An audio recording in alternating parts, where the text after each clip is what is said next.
It was back in August 21, and after being granted a new 6-month tourist card for Mexico, we decided to explore the Yucatan Peninsula, even though we knew it was going to be hot and humid.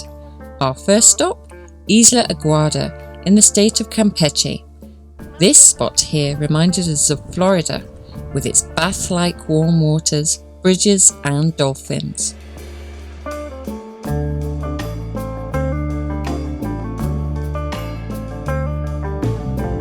We of course took the obligatory sunset tour on a lancha.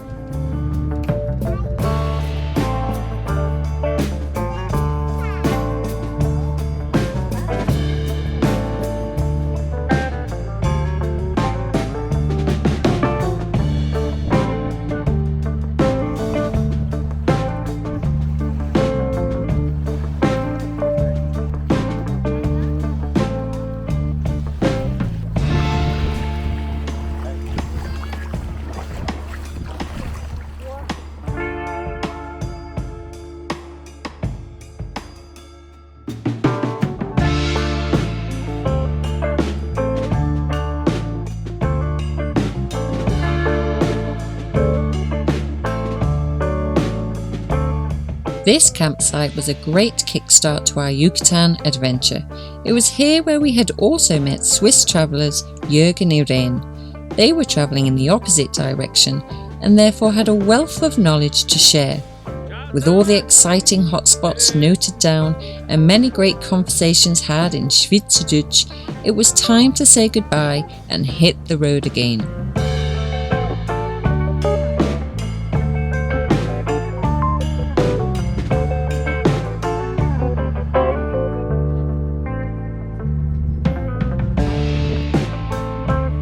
We chose to check out Campeche's capital, Campeche.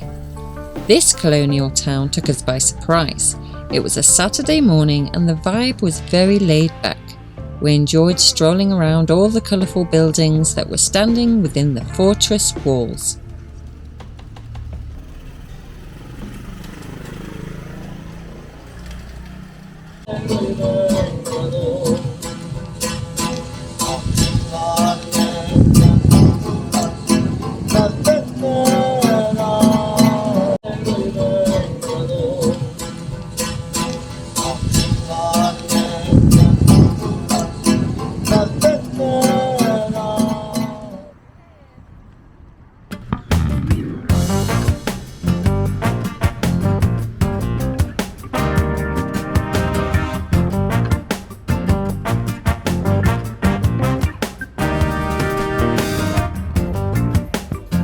After a photo session on the Campeche letters, we picked out on some fish and seafood.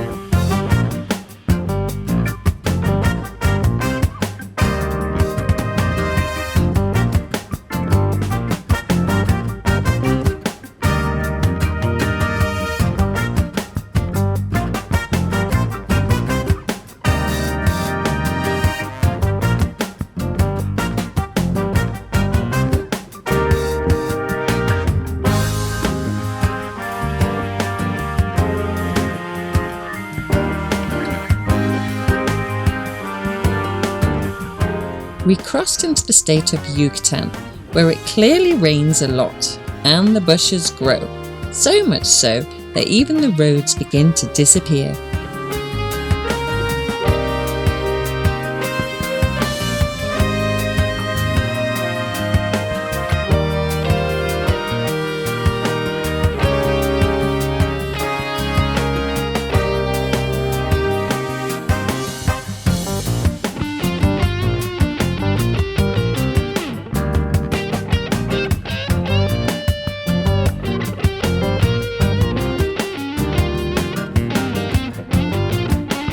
We did cling to the coast and stopped in Celestun, where we spent the next 5 days. Celestun mainly lives off fishing, but at this time of the year it was all about the pulpo. we enjoyed creating a number of octopus dishes with our new buddy Jerry from New York.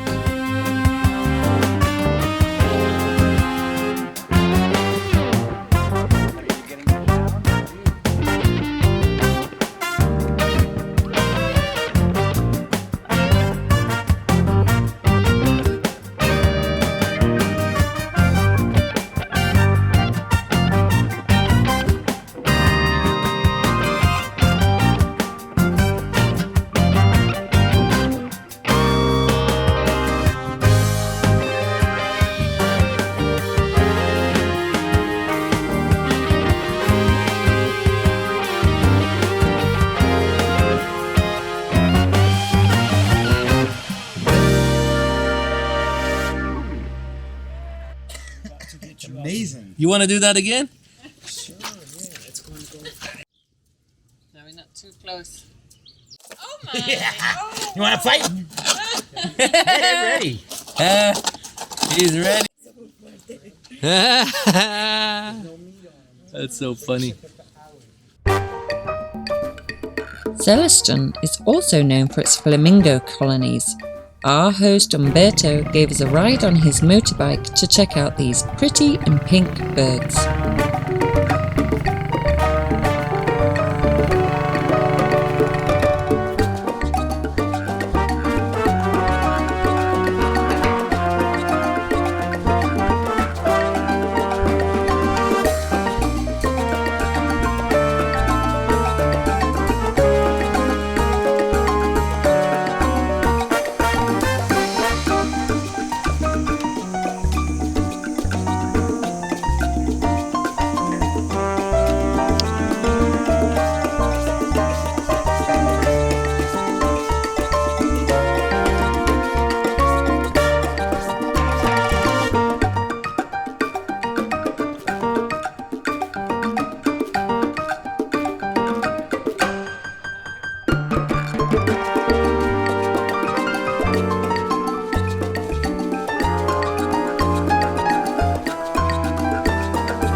Another wonderful sunset on the Gulf of Mexico, and with great company.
Things started to get even more exciting as we entered the land of cenotes.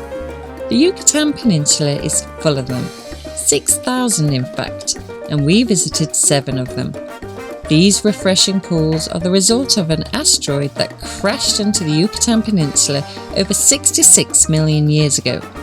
This, by the way, was the same asteroid that was responsible for making the dinosaurs extinct. What an event!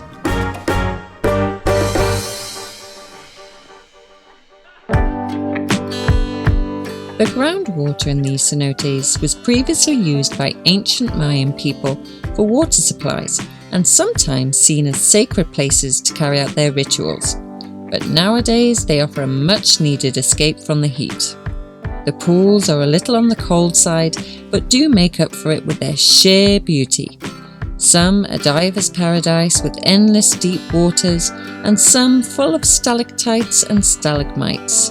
Then there are the open sinkholes, set amongst jungle monkey swinging trees. we call the hide and seek cave. Lots of stalagmites and things to hide around.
It was at one of these open cenotes where we met Guillaume and Juanita.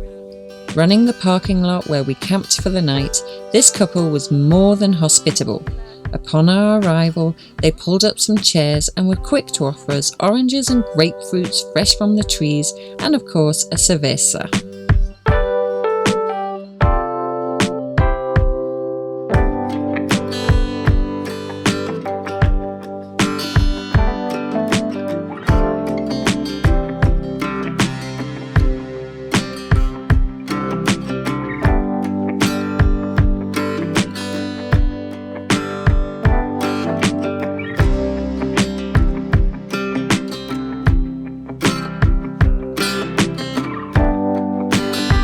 After a day in this town, the villagers knew us by name, and Zoe made friends too. She was even invited for a ride on a motorbike.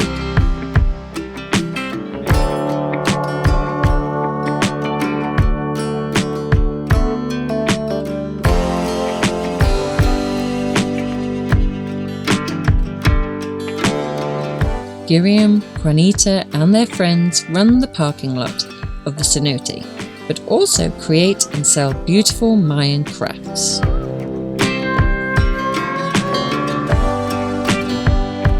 They shared some Mayan recipes with us, and Richie showcased his grilling techniques.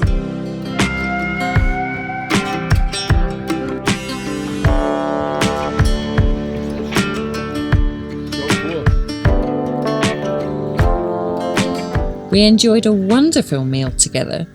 Oh, and the car ride to the next cenote. Who'd have ever thought we'd squeeze 8 people into our cab?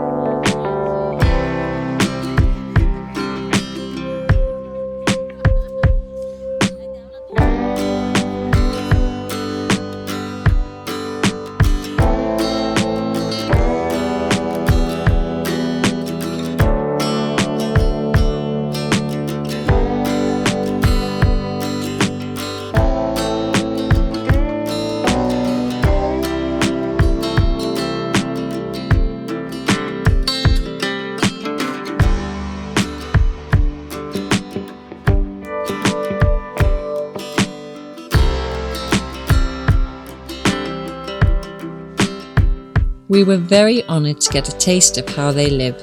Their concrete home, which is architecturally designed to keep them cool during the heat of the day, had little more than a few hammocks to sleep in.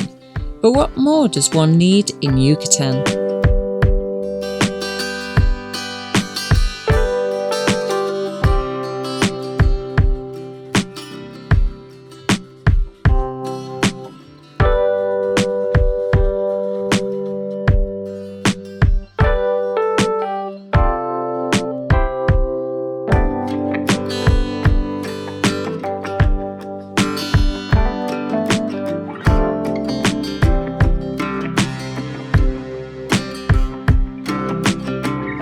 We are very pleased to have met these fantastic people.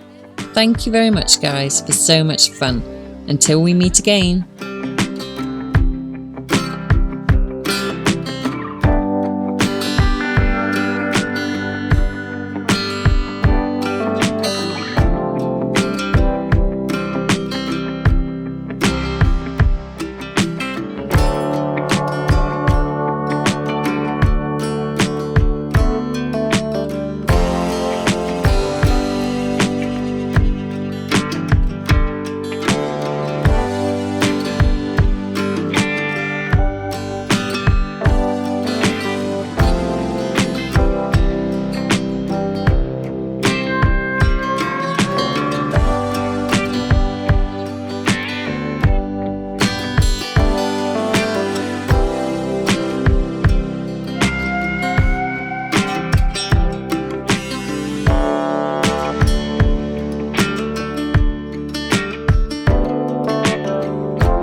In Yucatan, official campgrounds are a little hard to come by.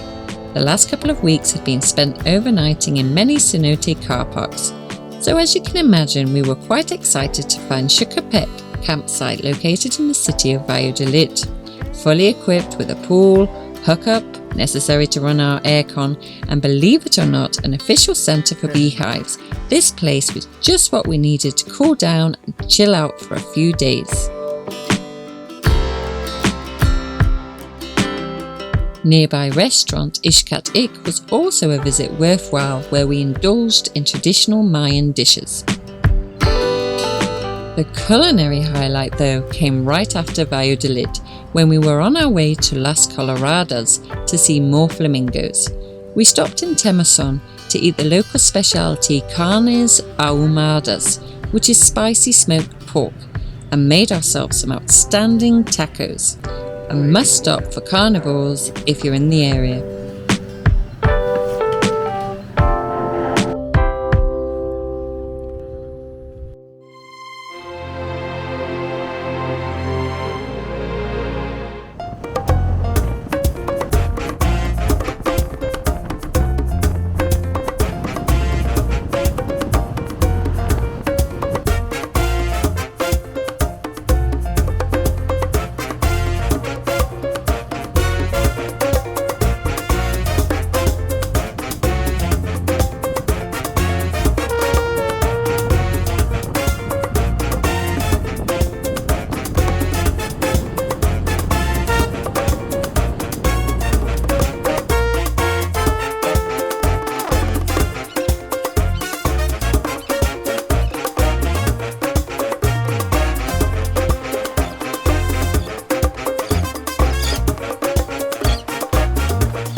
We spent one night wild camping here, checking out hundreds of flamingos and the purple waters, hence its name Las Coloradas.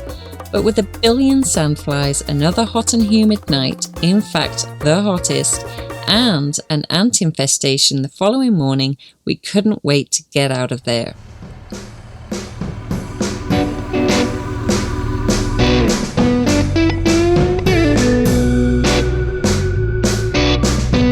With 34 degrees and crazy humidity, it was time for a beach vacation. So we made a beeline to the Caribbean coast in the state of Quintana Roo, just south of Playa del Carmen.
A finale to our 4-week trip around the Yucatan Peninsula. These waters were incredible. We had a lot of fun with Dicker Brummer, a family from Germany, and our German host, Dirk. Until we meet again.